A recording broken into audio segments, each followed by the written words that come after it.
Today's video is going to be what I eat in a day while pregnant with gestational diabetes. This is my second round having gestational diabetes. I had it with my first pregnancy and now I'm going through it again. This time is a little bit more difficult because we caught it really early on, like around 10 weeks. So I'm currently about 23 weeks. It's been a struggle trying to just balance my sugar levels and keep track and make sure everything I'm eating is healthy for not just me but the baby. So I'm gonna go through and show you guys how I track my sugar levels, what I eat in a day, and all that jazz. So let's get right into this video. So it is currently 8 a.m. and I am about to check my sugar levels and start breakfast. Okay, so first thing I do is check my sugar levels for the morning, and this is my fasting sugar levels, so this should be ranging anywhere from 60 to 90. And as you can see, I track everything on here and I kind of suck at it. Like I said, it's been a little more difficult this time around.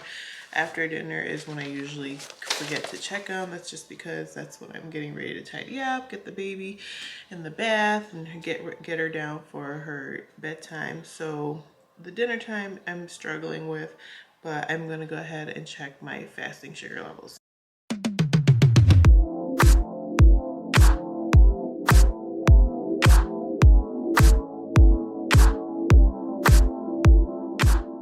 Okay, so as you just saw, I just checked my fasting sugar levels and they were high. It was at 108, which the highest should be around 90.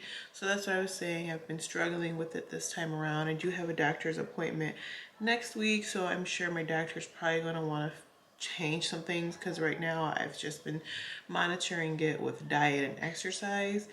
And like I was saying, with my first pregnancy, I had it, but we caught it late in the game. So kind of like when they usually test, like in the third trimester.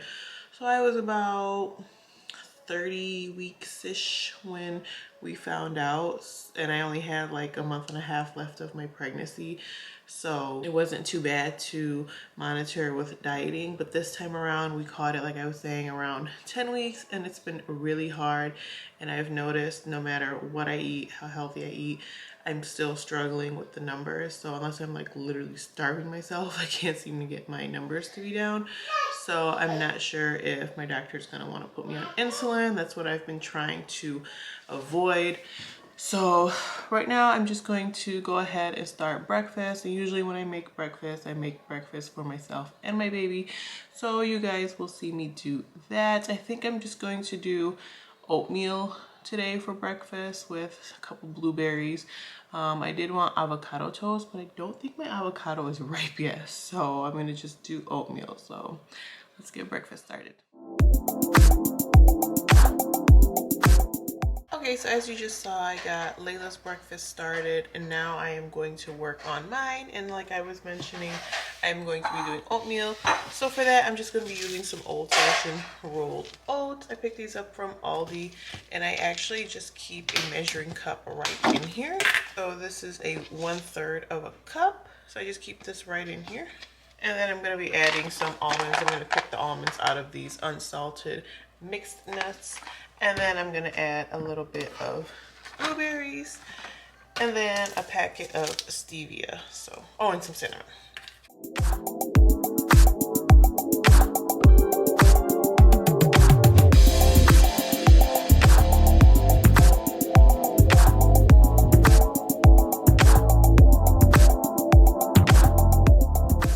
So I'm just gonna let that oatmeal sit while I finish making Layla's breakfast. I know what you're thinking, that's a lot of water, but I'm lazy and I didn't feel like doing it the old-fashioned way and cooking it over the stovetop. So I'm gonna let that sit, and if it's still too watery, then I'll just pop it in the microwave and it'll be fine. So okay guys, here is Layla's breakfast. She gets to have all the carbs, so I'm just gonna cut up that hash brown for her and she will have her breakfast. Meanwhile, my oatmeal is still runny like how I figured it would be, so I'm just gonna pop it in the microwave for a little bit and it will be just fine. Here's your breakfast. So Layla's gonna have a bagel thin with cream cheese, her little chopped up hash brown with a little bit of ketchup, scrambled eggs with salt and pepper, and some strawberries, and her water. Yum, yum. So for water, I'm going to be filling this ginormous jug that I got off of Amazon. This is about, I think, an 80-ounce jug. My doctor said I should be drinking around 60 ounces of water a day. So I'm going to fill this up and I will be drinking this throughout the entire day. Okay, so here's my oatmeal after putting it in the microwave for like a minute and a half. So once this cools down, I will have this. I am gonna have a banana with it too. I hope this doesn't spike my sugar too high. Like I said, I'll be drinking my water and then taking my vitamins once I'm done eating. Where is your hash brown? You ate it that fast? Can I see what's in your bib? Oh yeah, you ate it that fast. Okay, good job. Good job. So while I'm sitting here waiting for my oatmeal to cool down and receiving this steam facial, I just wanted to talk to you guys a little bit about the whole gestational diabetes, and it can be scary. Like, I was already educated on diabetes just because growing up my father had diabetes, so I already knew the do's and don'ts, but when it's gestational diabetes, it's a little scarier because it's just not yourself at risk, it's the baby too. So like with Layla, when she was born, they pricked her foot to draw blood to check her sugar levels to make sure she was okay and her sugar wasn't high. Thankfully, she was just fine. It was just me.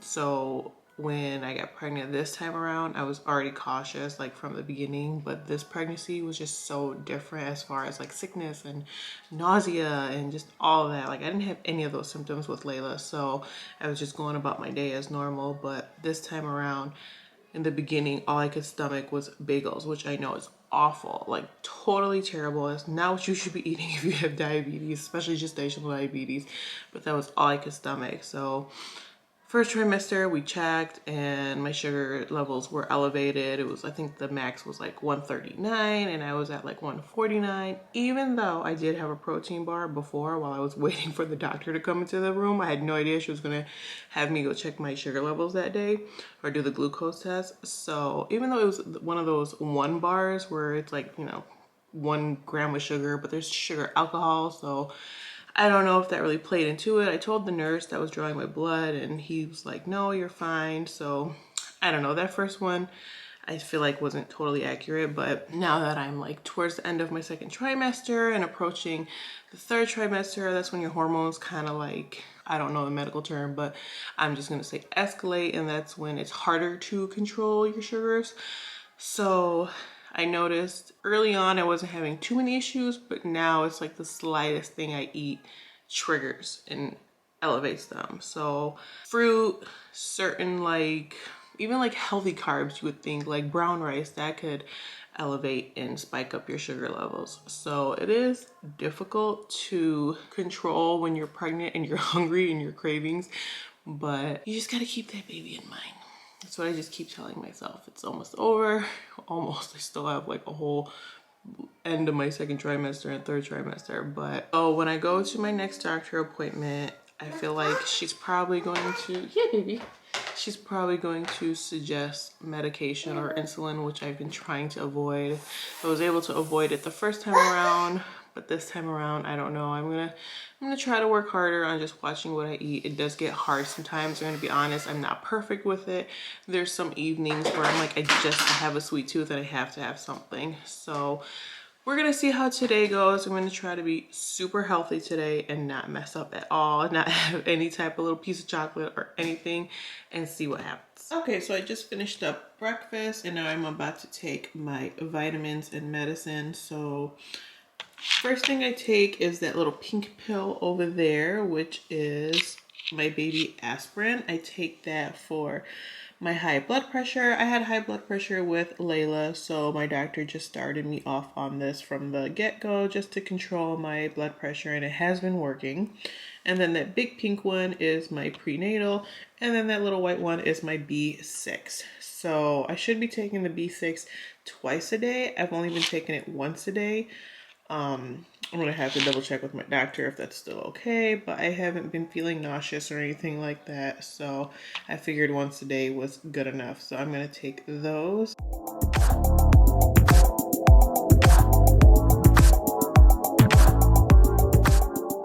So after breakfast, I'm never really concerned about my sugar levels because it's when I'm most active.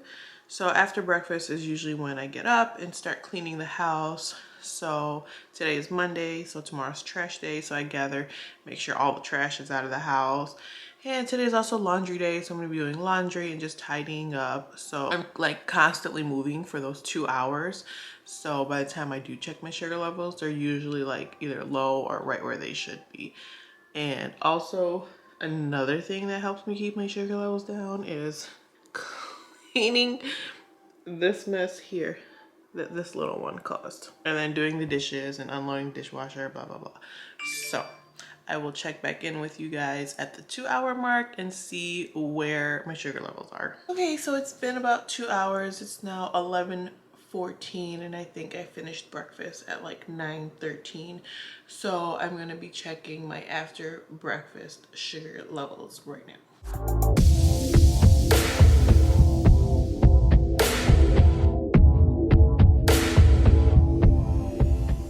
Okay, so as you saw, after breakfast was 97, which I kind of expected. I do really well during breakfast time. It's lunch and dinner where I struggle. So 97 is on the lower side. They usually want it around 120. So it's still kind of early for lunch. I don't want to have lunch quite yet. So I am going to have a snack and I'm going to show you guys what I'm going to have for a snack. It's just going to be something super light. Okay, so here is my snack. I'm just going to have a Baby Bell cheese, and that's 1 strawberry, about four carrots, and then a baby cucumber sliced up. I did add a little bit of this vegan tzatziki dip, and then some crushed black pepper. No salt, just black pepper. So I'm gonna have that as a snack. And then I will show you guys what I eat for lunch. I am gonna clean up a little bit more around the house after this snack, so just to be a little bit more active. I am going to have one of these teas. I picked this up from Aldi yesterday and it's caffeine free and unsweetened passion fruit. So I had one yesterday. It wasn't terrible. It wasn't the best, but it's nice for when you get sick of water. So okay, so here is lunch. I'm gonna be having this tostada with some vegetarian refried beans, and then I added a tiny bit of shredded cheese, some lettuce, tomatoes, a little dollop of sour cream, and then I'm gonna add a little bit of this Taco Bell hot sauce on top. These are the tostadas I use. I picked these up from Aldi, so 110 calories. The carbs and sugars are not bad on here. 11 carbs and I think 0 sugars. Yeah, 0 sugars. So that's not bad. And then I'm also gonna have a salad. This is just a bag of salad mix. I added some olives, a little bit of shredded cheese, tomatoes, crushed black pepper, and then I'm gonna be using this Dupe Olive Garden Italian dressing. This is a little bit high in calories. It's about 80 calories per 2 tablespoons, or yeah, 80 calories for 2 tablespoons, but I feel like that's pretty much just all that's left in here, so I'm just gonna finish that off and probably won't be using that again. So yeah, that is lunch for today. Okay, so it's been 2 hours since lunchtime. I haven't had any snacks or anything other than that sugar-free, caffeine-free tea that I was drinking. So I'm gonna be checking my sugar levels now for after lunch.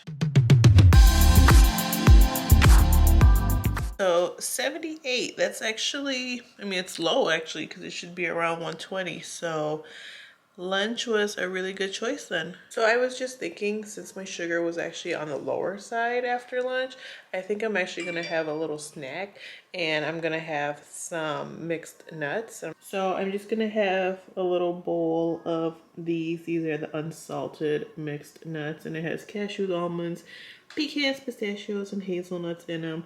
So I'm gonna pour them out into a bowl. Okay, so here it is. So I'm just going to have these until it's time for dinner. Okay, so for dinner, I'm gonna be making stuffed chicken breast, and I'm gonna be using this organic chicken breast, and I'm gonna stuff it with spinach, broccoli. I'm gonna use a little bit of sour cream, maybe cheese. And then for my husband and the baby, I'm gonna make some potatoes as well. and then a little bit of brown basmati rice. Okay, so I know I said I was making stuffed chicken, but I am just going to layer the stuffing that I was going to put in them right on top. And I'm going to be using these seasonings here: salt, pepper, onion powder, garlic powder, everyday seasoning, and 21 seasoning from Trader Joe, and paprika.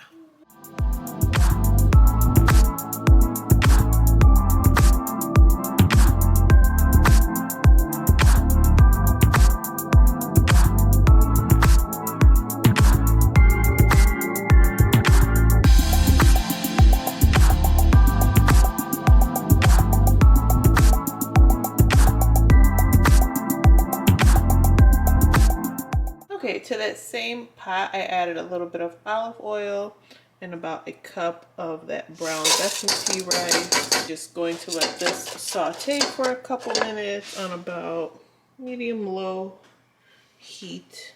And then I'll add my water. I'm actually going to be making some yellow rice, and for that I'm going to be using a dash, like a half of a teaspoon of this saffron, a cube of chicken bouillon, some salt, and then a cap from this bottle, cap full of rose water. Here is the finished product. I did end up broiling it on high for like 2-3 minutes after it baked for 45 minutes. And then here is what the rice, ooh, steamy, the rice looks like. And I'm going to fix everyone's plate and then show you what it looks like and how much I'm going to be eating in my portion size. Alright guys, so here is my plate and my portion. So that's probably a little bit over a half a cup of rice. It's spread out so it looks like it's more than what it is. A little chicken breast, and then the broccoli and spinach on top, and then a couple slivers of potatoes. And then we're going to be eating it with some mixed pickles, some Middle Eastern pickles, and then olives. We're going to have dinner, and then I will check back in 2 hours for my sugar level. Okay, it's been 2 hours after dinner, and I'm going to be checking my sugar levels for the last time for the day.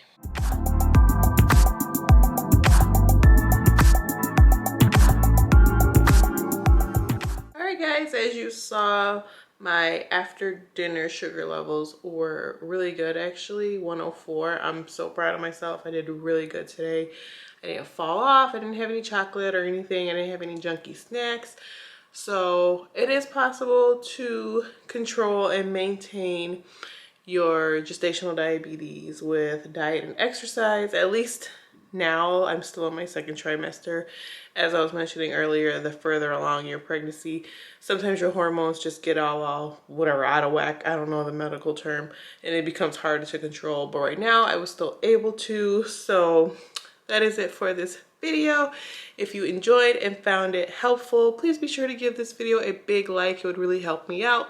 And if you have any questions or comments or anything, leave them down below. I will try to answer them the best that I can. I'm not a medical professional or a dietitian or a nutritionist. I just know what works for me and what I know just off of family history with diabetes and whatnot. And then also, before you head out, if you can subscribe and turn your notifications on for more future videos from me, it would be so helpful. And as always, until next time, bye guys.